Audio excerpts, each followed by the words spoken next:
اعوذ باللہ من الشیطان الرجیم بسم اللہ الرحمن الرحیم وبہ نستعین وهو خیر ناصر ومعین وصلی اللہ علی سیدنا محمد وآلہ الطاہرین واللعن الدائم على اعدائهم اجمعین اما بعد فقد قال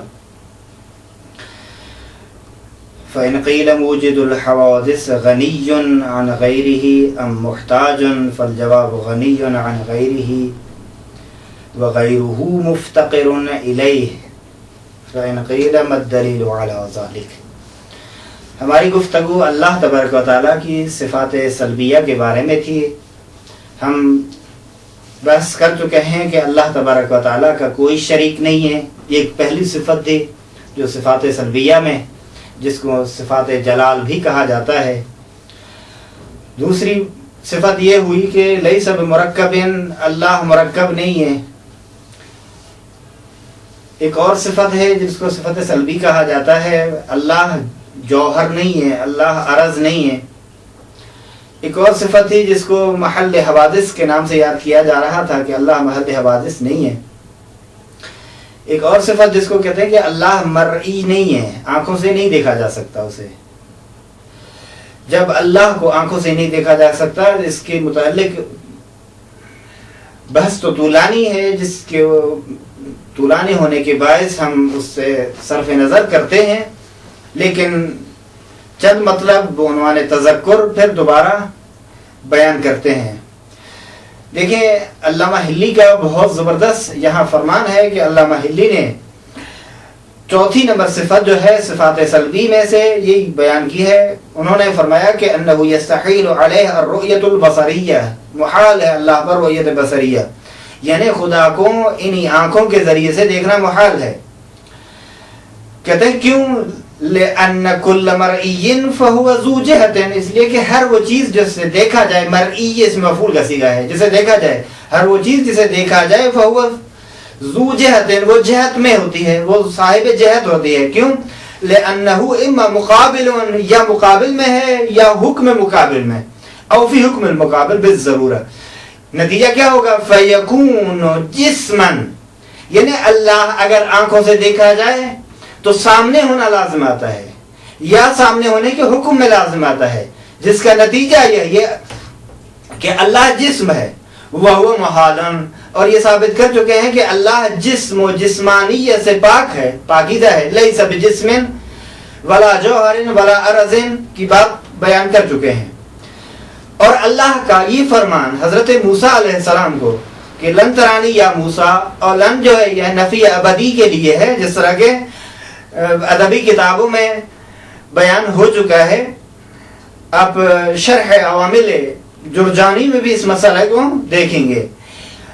اس کی شرح جو فاضل مقداد نے کی ہے، فاضل مقداد نے اچھے طریقے سے اسے بیان کیا ہے، لیکن ہم اسے فقط انتخاب کرتے ہوئے چند جملے بیان کر رہے ہیں۔ سب سے پہلے عقلی دلیل یہ ہے کہ اگر اللہ کو دیکھا جائے، لو کان مرئیا لکان فی جہت، تو اللہ کا جہت میں ہونا لازم آتا ہے۔ فیکون جسما وہو باطل لما تقدم، جیسے کہ بیان ہو چکا یہ بات باطل ہے۔ اب اس کو ایک صغرا، کبرا اور نتیجے کے عنوان سے شکل اول بیان کرتے ہوئے بیان کرتے ہیں۔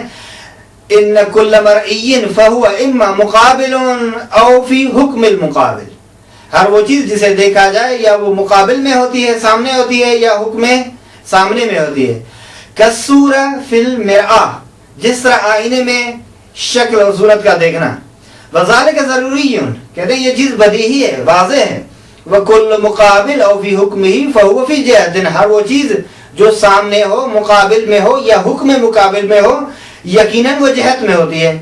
پس فلو کان الباری تعالی مرئیا لکان فی جہت، اگر ذات باری تعالی مرئی ہو، دیکھا جائے اسے، تو یقیناً وہ جہت میں آ جاتی ہے۔ اب دلیل نقلی، یہ تھی دلیل عقلی، اس کے ساتھ دوسری دلیل عقلی یوں بیان کریں کہ آنکھ محدود ہے، ذات باری لامحدود ہے، لامحدود کا محدود میں سمانا عقلاً محال ہے، ممکن نہیں ہے۔ دوسری یہ دلیل بھی آپ یہاں بڑھا دیں، اور بھی دلیلیں ہمارے پاس بہت زیادہ ہیں، انشاءاللہ وقت پر بیان کی جائیں گی۔ رہا مسئلہ قرآن کریم کی آیات کا، تو پہلا مسئلہ یہ ہے کہ حضرت موسیٰ علیہ السلام نے جب سوال کیا رؤیت کا تو اللہ تبارک و تعالیٰ کی جانب سے جواب دیا گیا لن ترانی یا موسیٰ، اور اہل لغت سے نقل کیا گیا ہے کہ لن نفی ابدی کے لیے ہے. جب موسیٰ علیہ السلام یہ اولویت کی بنا پر ہے، جب موسیٰ علیہ السلام جیسا اولی العزم نبی اللہ کو نہ دیکھ سکا اور اللہ کو نہیں دیکھے گا کبھی بھی، نہ اس دنیا میں دیکھا تھا اور نہ اس دنیا میں دیکھے گا، تو یقیناً موسیٰ کا غیر جو ہے وہ بطریق اولا نہیں دیکھ پائے گا. دوسری بات قرآن کریم کی یہ آیت لا تدرکہ الابصار وہو یدرک الابصار، یہ بھی قرآن کریم میں آیت موجود ہے. اللہ تبارک و تعالیٰ نے نفی ادراک ابصار کے ساتھ خود مدح کی ہے اپنی. یہ نہیں مدح ہے کس کی؟ لا تدرک، یہ خدا اپنی مدح کر رہا ہے کہ اللہ یعنی خود خدا کو ابصار یہ آنکھیں درک نہیں کر پائیں گی. پس نتیجہ کیا ہے کہ یہ اپوزٹ اگر لیا جائے، اس کا ضد اگر لیا جائے، اس کا مخالف اگر لیا جائے تو یوں ہو جائے گا کہ اللہ کو دیکھنا ان آنکھوں کے ساتھ نقص ہے. یہ مدح نہیں ہے اللہ کی، یہ عیب ہے اللہ کے لیے. وہاں مدح ہے یہ مذمت بن جائے گی. فَيَكُونُ إِثْبَاتُهُ لَهُ نَقْصًا، پس اس بات کرنا ادراک کا نقص ہے اللہ کے لیے. اور ہم بیان کر چکے ہیں کہ ہر طرح کا نقص اور عیب اللہ سے نفی کیا جا چکا ہے. تیسری بات یہ ہے کہ اللہ تبارک و تعالی انہ تعالی استعظم طلب رؤیتہ، بہت بڑی بات شمار کی ہے اللہ نے رؤیت کے طلب کرنے کو. ورتب الذم علیہ، اور جو رؤیت کے طلب کر رہے تھے ان پر مذمت کی ہے، وعید اللہ نے ان کے لیے رکھی ہے. کیوں؟ کیونکہ قرآن کریم کی آیت ہے فَقَدْ سَأَلُوا مُوسَىٰ أَكْبَرُ مِنْ ذَلِكَ. فَقَدْ سَأَلُوا مُوسَىٰ، کہتے ہیں کہ انہوں نے موسیٰ سے بڑھ کر سوال کیا تھا. اکبر من ذالک، فقالوا، کیا کہا تھا موسیٰ سے؟ بنی اسرائیل نے ارنا اللہ جہرتن، آشکارا واضح آیا ہمیں دکھا دے اللہ. فاخذتهم الصاعقہ، اگر اچھی چیز ہوتی، اگر یہ معقول چیز ہوتی تو یہ صاعقہ کا آنا ٹھیک نہیں تھا. کیوں؟ کیونکہ آیت ہے فاخذتهم الصاعقۃ بظلمهم، یعنی یہ نظریہ رکھنا ظلم ہے اللہ کے لیے. یہ عقیدہ رکھنا کہ اللہ کو ان آنکھوں سے دیکھا جائے تو حقیقت میں یہ ظلم ہے ذات باری تبارک و تعالیٰ کے حق میں. کیونکہ واضح لفظوں میں ارنا اللہ جہرتن، موسیٰ سے کہا واضح اور آشکار آیا دکھا دے ہمیں اللہ. فاخذتهم الصاعقۃ بظلمهم، ان کے ظلم کے سبب سے صاعقہ اور بجلی نے انہیں پکڑ لیا. تو بس اس عدل کیا ہے؟ عدل یہ ہے کہ اللہ کو ان آنکھوں کے ذریعے سے نہ دیکھا جائے اور یہ عقیدہ رکھا جائے کہ اللہ ان آنکھوں سے نہیں دیکھا جا سکتا. وقال الذين لا يرجون لقاءنا لولا انزل علينا الملائكة ونرى ربنا لقد استكبروا في انفسهم وعتوا عتوا كبيرا. ان دونوں آیتوں کو مد نظر رکھیں اور گزشتہ آیات کو مد نظر رکھیں اور حضرت امیر المومنین علی بن ابی طالب علیہ السلام اور نبی مکرم کے فرامین کو مد نظر رکھیں. امیر المومنین نے نہج البلاغہ میں متعدد جگہوں پر اس مسئلے کو بیان کیا ہے. اس شے کو ذہن میں رکھتے ہوئے جس طرح زعبل نے پوچھا، زعلب نے کہ یا امیر المومنین حل ترى ربک، کیا تو نے اپنے پروردگار کو دیکھا ہے؟ تو کہا کہ میں کیسے اس کی عبادت کروں جسے میں نہ دیکھوں. تو وہ سمجھ رہا تھا کہ شاید انہی آنکھوں کی بات کر رہے ہیں. تو امیر المومنین نے فرمایا لا تدرکہ العیون بمشاہدۃ العیان ولکن یدرک القلوب بحقائق الایمان. ہاں وہ ایک حقیقت اور ہے، دل کے ذریعے سے خدا کو دیکھنا اور چیز ہے، ان آنکھوں کے ذریعے سے دیکھنا دوسری چیز ہے. اور جناب سیدہ فاطمہ زہرا کے خطبہ فدقیہ میں بھی نفی رؤیت کا جملہ موجود ہے. دوسرے معصومین کے اقوال میں اگر غور و فکر کیا جائے، دقت کی جائے تو وہاں بھی بہت سارے جملے موجود ہیں. تمام ان جملات کو میں نے مستقل ایک مقالے میں جو فارسی زبان میں لکھا ہے اس میں جمع کی ہے. انشاءاللہ حول اور قوت الہی کے ساتھ اردو میں بھی اس کا ترجمہ یا اردو میں ایک مستقل مقالہ اس موضوع پہ لکھیں گے. تو بس یہاں تک اللہ تبارک و تعالیٰ کی اس صفت کے بارے میں جو کہ صفات سلبی تھی گفتگو کافی ہے. اب آتے ہیں ہم اللہ تبارک و تعالیٰ کے غنا کے بارے میں بحث کرنا کہ آیا وہ محتاج ہے یا غنی ہے.